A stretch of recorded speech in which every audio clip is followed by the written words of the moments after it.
Well, let's move on then. Fortis Health will acquire 31% stake held by PE players in its diagnostic arm, which is Agilus Diagnostics. To talk more about this development, the way ahead as well, we have Mr. Ashutosh Raghuvanshi, the MD and CEO of Fortis, who joins us on the show. Hi, sir. Good morning. Always good to speak to you. And thanks a lot for joining in here on CNBC TV18. Tell us about this latest development with regard to this PE stake. What does it take your stake to, and what are the plans out here? Yes, so thanks for having me. So this was something which our PE investors had come in year 2012, and they have been very good partners for the business. We did have an obligation to provide them an exit, and they had a right to have exercised their put option, which they have. And this 31.8% for about 1,778 crores is what we are going to acquire. And that would take our shareholding to approximately about 88% post this acquisition. Okay, all right. So the amount you're going to be spending is 1,780, right? 778 crores, yeah. How do you fund this? How do you fund this? So we are an FOFC company, so we have to use an FPI debt route. So we will be, board has approved a listed secured non-convertible debenture for 1,550 crores, which we are applying for all the necessary clearances and shareholder approval. Once that is done, then this would be concluded. Okay, all right. And what about an IPO then? You know, since post this particular deal, the next trigger the street will be looking forward to is what are the plans with regard to a listing? Back of an envelope calculation suggests that, it's currently valued at around 550 crores, 5,500 crores or thereabouts. Your comment on that? Yeah, so Anuj, that's not something which we are focusing on right now. There are several reasons for that. And one of them is, that this business has underperformed to some extent, as you're aware.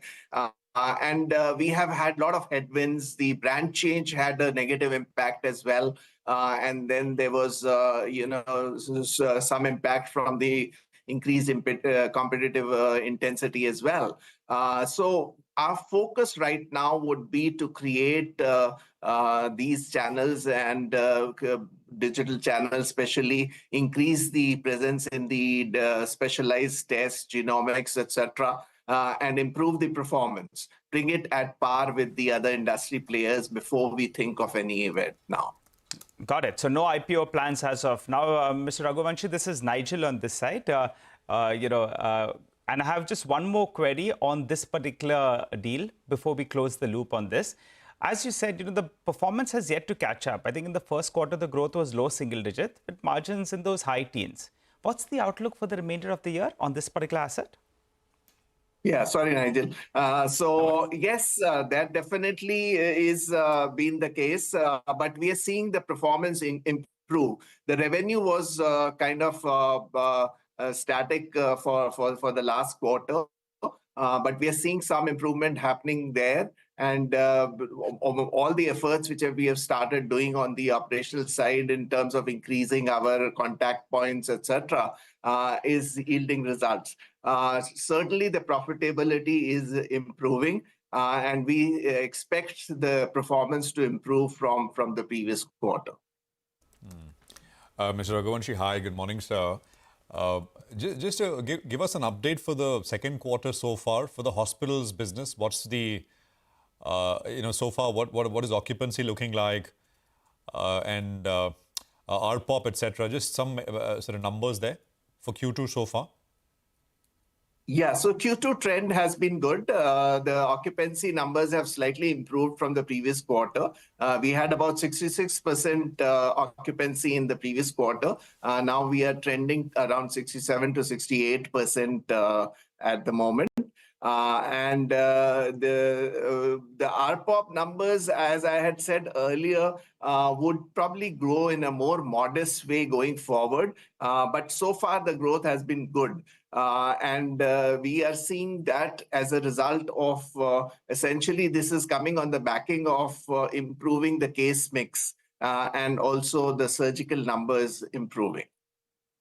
Okay, got it.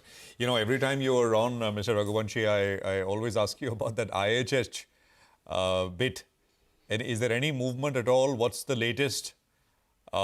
He's not kept the stock back, or it's not. I mean, investors have, of course, looking forward to it, but it's not as if it's really hurt them because stock's done well. But any movement? I mean, it was going through the sort of courts and legal process. Can you tell us what's on? Yes, so the High Court hearings have been happening very regularly. We expect that these hearings are almost towards conclusion. So there are maybe one or two dates which we will probably get, and that is happening within the month of September. So I think some resolution on that side would happen. At the same time, there is a movement on the brand side as well. And if we get the brand at a reasonable price, we would certainly be looking at acquiring the brand as well. Sorry, could you explain that, Mr. Raghuvanshi? What do you mean by that? Acquiring the brand? The Fortis brand. So Right. the Fortis brand, as you might be aware, was belonged to the erstwhile promoters company, and that is attached to towards the proceedings in the Daiichi case. So Daiichi has made an application in the court to resolve this brand matter and give them the necessary payments. So we are sort of there in the High Court, and we will try to acquire the brand if there is a reasonable price at which it is available. And this matter is also likely to get resolved quite soon because this is already being heard in the Honorable High Court. And these are two separate matters, right? The IHH and, of course, the brand matter. And Yeah, these are two separate matters. And what you said reasonable price? I mean, what are we looking at in the ballpark? I mean, if you can give us some indication. So I mean, this matter is sub judice. I would not really like to comment because Daiichi has submitted some report on what the valuation should be. And so I would not be able to comment on that at the moment. All right, very quickly, Mr. Raghuvanshi, before let you go, we understand that you're looking to sell those not very profitable hospitals. Have you outlined that, the ones I think with margins of less than 10%, and by when do we see this take place?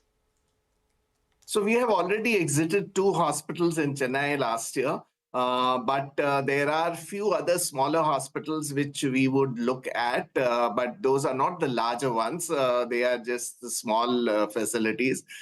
We would probably be evaluating that, and maybe one of them we would try to exit within this year.